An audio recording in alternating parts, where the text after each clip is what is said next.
Welcome to Mandegar Media. I'm thrilled to have you here today.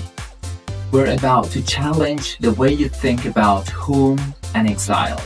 Get ready, because this might just change your perspective forever. Imagine waking up in a place where you understand the language, where the streets are familiar, where you know the faces all around you, but you feel trapped, not by walls, not by borders, but by the poverty.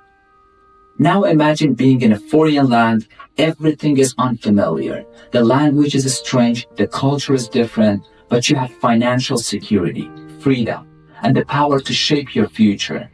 Which one truly feels like home?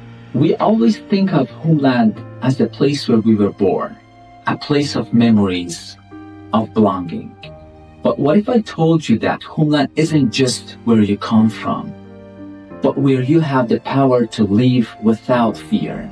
What if exile isn't just about distance, but about struggling to survive, even in the place you call home? As Imam Ali said, wealth in exile is like being in your homeland, and poverty in your homeland is like being in exile. This statement forces us to rethink everything. What truly defines where we belong? The soil beneath our feet, or the security in our hearts?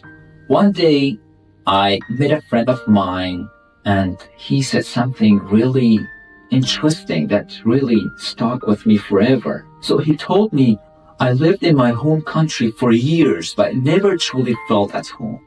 I asked him why, and he said, because every day was a battle to find work, to put food on the table, to escape the crushing weight of financial struggle. I love my country, but I felt like the place was just rejecting me. But when I moved to foreign land, despite all the hardships, I found opportunities. I worked hard, built my future. And now, for the first time in my life, I feel like I belong. How many of us have heard similar stories? How many people have stayed in their homeland but feel like outsiders in their own land, simply because they cannot thrive? And how many have left only to find that what they truly need was not familiarity, but stability?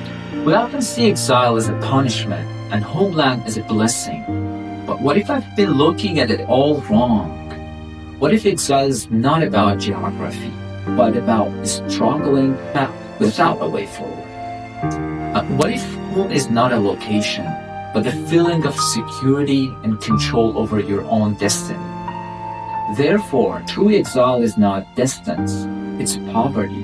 And true homeland is not land, it's freedom. Imam Ali understood this truth centuries ago when he said, wealth in exile is like being in your homeland, and poverty in your homeland is like being in exile.